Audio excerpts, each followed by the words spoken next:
These included major powers such as the United Kingdom and France, lesser powers such as Japan. Hello guys and welcome to SKC react. Guys आज की video जिस पर हम अपना रद्द-ए-अमल ज़ाहिर करने जा रहे हैं उस वीडियो का नाम है how US become a super power. तो आज इस वीडियो में हमें पता चलेगा कि जो अमेरिका है वो कैसे सुपर पावर बना। तो यकीनन आज की वीडियो इंफॉर्मेटिव होने जा रही है। पूरी वीडियो देखें, हमारे साथ रहिए और चलते हैं अपनी वीडियो की तरफ। Today, the United States is the largest superpower in the world. But has that always been the case? The answer to that question is a resounding no. In fact, up until the Second World War, the United States had no interest in becoming a major power. If that's true, how did America become a superpower? And why did it happen after World War II? We hear the word superpower all of the time, but what does that really mean? You'd be surprised to learn that there's no real definition of what makes a country a superpower, at least one that everyone can agree on. Also, there are no specific numbers a country needs to achieve to be considered a superpower, be it the size of the army, the country's GDP, or the number of allies it has. So if there's no definition of superpower, or specific numbers that a country needs to achieve, then how do you know if you are a superpower? It mostly comes down to what other countries think. If they believe you are a superpower, then you probably are a superpower. But that is not enough to define superpower. We must look deeper into what makes a superpower. Perhaps there are certain traits that all superpowers share. In fact, there are. Military might. Superpowers need to have a large and powerful military. They must be able to project force almost everywhere in the world. On the ground, in the air, and at sea, their weapons are technologically superior to other countries and almost always have military bases spread across the globe. Economic strength. A superpower must have a strong economy. This can be best measured through its gross domestic product. What is GDP? It's a way to measure the total value of all goods and services produced within a country. A high GDP typically indicates a strong economy. There are other factors as well: a moderate inflation rate, low unemployment, an extensive infrastructure, a reasonable amount of foreign debt. International influence. A superpower can convince other countries to support its interests, policies, and actions. Often this takes the form of countries sharing mutual interests and building strong alliances. In extreme situations, a superpower has the willingness to impose economic sanctions and sometimes will threaten military action to get its way. Although these three factors, military might, a strong economy, and being able to influence other countries, are the hallmarks of a superpower, there are other factors as well. Superpowers are politically stable. It doesn't matter if they are democratic or authoritarian, just that the government is stable. Superpowers tend to have large populations and plentiful resources. They possess advanced technology, and their people have a strong sense of nationalism. They have a unified culture, and there is little or no sectionalism. So now we know the traits of a superpower. Let's look at some of the countries that may have been considered superpowers in the modern era. Britain may have been considered a superpower at one time. At the dawn of the 20th century, Britain possessed almost all of the traits of a superpower. It had a large military and the most powerful navy in the world.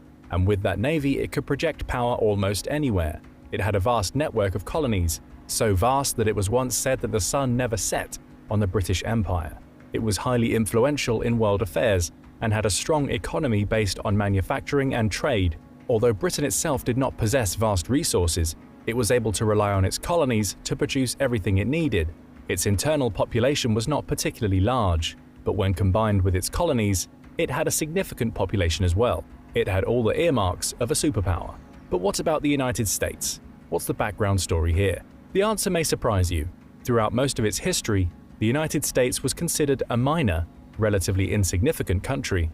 It was far from Europe, had a very small army, and had little interest in becoming a major power. Aside from the Western Hemisphere, the United States largely ignored the rest of the world.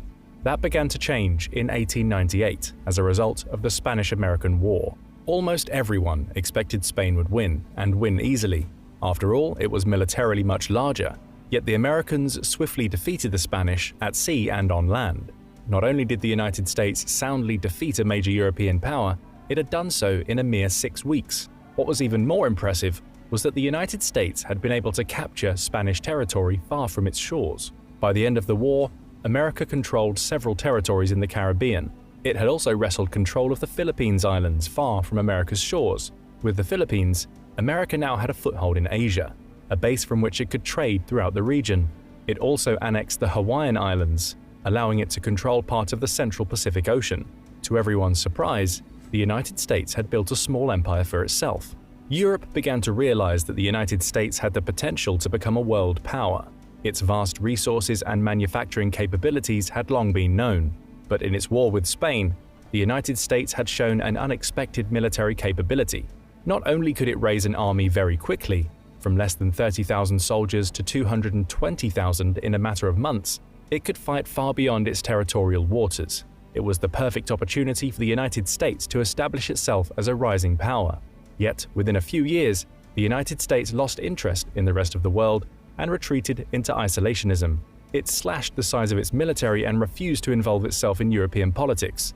It remained that way until 1917, when it entered the First World War. Much like the Spanish-American War, the United States entered the First World War with a small military. In fact, the army was smaller than 13 of the states that were already active in the war. It had a standing army of less than 130,000 soldiers in 1917. A year later, it had 4 million men under arms, half of them serving in Europe. And again, the United States showed that it could project force far from home. At its peak, some 10,000 soldiers arrived in France each day. For a time, however, it appeared that America wanted to become part of a wider world. It even proposed the creation of an international body to resolve disputes through dialogue, diplomacy, and mediation. It was the first institution of its kind in the modern era. Instead of returning to isolation, the United States sought to bring the nations of the world together and participate in the global community beyond trade and military actions. It was called the League of Nations. More than 40 nations signed on to the League of Nations immediately. These included major powers such as the United Kingdom and France. Lesser powers such as Japan and the newly formed Soviet Union were also founding members. They were joined by many other countries around the world, including Brazil, China, South Africa, and others. At its peak, the League of Nations had more than 60 members, with representatives from every region of the world. Yet, the country that proposed the idea of the League of Nations, the United States, did not join. There was simply not enough political support to become a member of the international community. American politicians sought to retreat from world affairs and return to a policy of isolationism, and so they did. When the Second World War broke out in 1939, the United States sought to avoid becoming a direct participant in the conflict. It was willing to go to great lengths to ensure that the Allies were provided with weapons and resources, but nothing more. That changed on December 7, 1941, when Japan launched a massive surprise attack on America's largest military base in the Pacific, Pearl Harbor, Hawaii. Japan had been a country on the rise for several decades and had great ambitions to become a powerful nation that wielded great power and influence. Japan believed that the time had come to drive Western influence out of East Asia and liberate its Asian brothers from European and American exploitation. And once liberated, it was Japan's responsibility to protect them. It sounded like a noble cause, but it sought to free Asia through exploitation. They understood that to build an empire, Japan needed to build a strong economy and a powerful military, but lacked the natural resources needed to expel the West. It believed that the only way that it could achieve its goals was to seize those resources by force. It soon found itself at odds with the United States, which objected to Japanese expansionism. Japan was not overly concerned with the United States. It saw them as a weak enemy whose people lacked the political will to fight a war. It believed that a single strike on the American Navy would end the war with a single blow. Not everyone agreed that the United States was a weak country, or that its people would avoid war at all costs. One of Japan's greatest military leaders, Admiral Isoroku Yamamoto, knew the potential of the United States. He had spent a considerable amount of time in America. He understood the vastness of America's resources, its industrial capabilities, and a strong sense of determination among its people. Yamamoto saw the United States as a sleeping giant that once awakened would prove to be a dangerous enemy. And he was right. The United States did not back down after the destruction of its fleet at Pearl Harbor. Japan had woken the giant, and that spelt doom for Japan and its German ally. The United States had long been an industrial powerhouse. Although many American factories closed through the Great Depression, they were quickly reopened and retooled to produce war materials. New factories were built, increasing the amount of goods the United States could produce. With its vast natural resources, the United States had the necessary materials to supply its factories. It mobilized its population, which had grown to 150 million people, to work in its factories and serve in the military. In 1941, the US military had 1.4 million men under arms. By 1945, the size of the American military had grown to 12 million. The army itself had increased from 1.4 million soldiers to well over 8 million in just 4 years. It also developed a secret weapon, one that would change the course of world history: the atomic bomb. Yes, the sleeping giant was fully awake and would never sleep again. The United States emerged from the Second World War as the most powerful nation in the world, a title that it still holds today. As a result of the Second World War, the United States went from being a B-list actor on the world stage to the biggest superstar ever known. How exactly did this happen, and why was the Second World War the catalyst for superstardom? Let's explore. The war had devastated Europe. Hardly a major city survived unscathed. Cities such as London and Berlin were barely left standing as a result of almost continuous bombing raids. During the war, the German bombers destroyed an estimated 70,000 buildings in London. Another 1.7 million buildings were damaged. In Berlin, an estimated 80% of the city center was destroyed between Allied bombing and the Soviet Union's assault and eventual capture of the city. Dresden saw 90% of its city center destroyed in a single night. But that was not the worst. The German city of Jülich was completely leveled. 100% of its buildings were destroyed between bombing raids and fighting for control of the city during the war. Japan too faced widespread devastation. For much of the war, the Japanese home islands were safely out of reach of American bombers. That changed in June 1944, when the United States introduced the B-29 Superfortress, a new bomber that could reach Japan from great distances. The United States repeatedly attacked Japanese cities with firebombs, setting whole cities afire. On the night of March 9, 1945, the United States sent hundreds of bombers to attack the Japanese capital of Tokyo with incendiary bombs. Approximately 270,000 buildings, 25% of the city, were destroyed in this single attack. The fires killed an estimated 100,000 Japanese, with another million left homeless. The war ended when the United States attacked the Japanese cities of Hiroshima and Nagasaki with a new secret weapon, the atomic bomb. The attack on Hiroshima either damaged or destroyed nearly 70% of the city's infrastructure. In Nagasaki, nearly 40% of the buildings were destroyed or damaged. When the war finally ended, the United States found that it was stronger than it was when it entered the war. And there are reasons for that. America was protected by thousands of miles of ocean on each side, and simply could not be attacked in any meaningful way. Its cities, factories, and infrastructure remained untouched. Not only that, but America's industrial production doubled during the war. Its GDP grew by $47 billion, and the unemployment rate dropped to 1.2%. America still emerged from the war as a wealthy country with tremendous industrial capabilities. It was also more technically advanced than any other country and had the strongest military in the world. It was the only country to possess the most devastating weapon known to mankind, the atomic bomb. By the end of the Second World War, the United States had all the hallmarks of a superpower, except for one: a willingness to participate in global affairs. In the past, American politicians had no interest, no ambitions to become a leading nation. It had shown this mentality after the First World War, when it chose to turn its back on the League of Nations and withdrew from European affairs. But this time would be different. The United States would embrace the rest of the world. It did so in many different ways. The United States committed itself to rebuilding Europe, specifically Western Europe. Through the Marshall Plan, the United States provided Western Europe with significant financial support and made available the necessary materials for countries to rebuild their cities, infrastructure, and manufacturing capabilities. It also helped rebuild Japan and created new political institutions that favored the United States. It later began to provide foreign aid to other countries around the world to curry favor among less developed countries. The United States also helped to establish and actively participate in new international institutions such as the United Nations, the International Monetary Fund, and the World Bank, all of whom had headquarters in the United States. It filled political and economic voids in many parts of the world as a result of the demise of the British, French, and Japanese empires. It formed military alliances such as NATO and positioned itself to become the protector of the free world. The United States was not the only country that became a superpower from the ashes of the Second World War. It was joined by the Soviet Union, which would eventually become America's biggest enemy. The Soviet Union had suffered greatly during the Second World War, especially in the early years of the conflict, but gained strength as the war progressed. By 1945, it was determined to control all of the territory it had captured from Germany. It had twice been devastated by Germany and was forced to exit the First World War before the conflict ended. After the Second World War, Russia was determined to create a buffer zone between itself and potential future adversaries. The countries of Eastern Europe would serve as that buffer zone. To ensure their loyalty, the Soviets installed communist puppet states. Europe became divided into two camps: countries that favored the United States and countries that favored the Soviet Union. This ultimately led to a Cold War in which most of the world would become polarized between the two countries.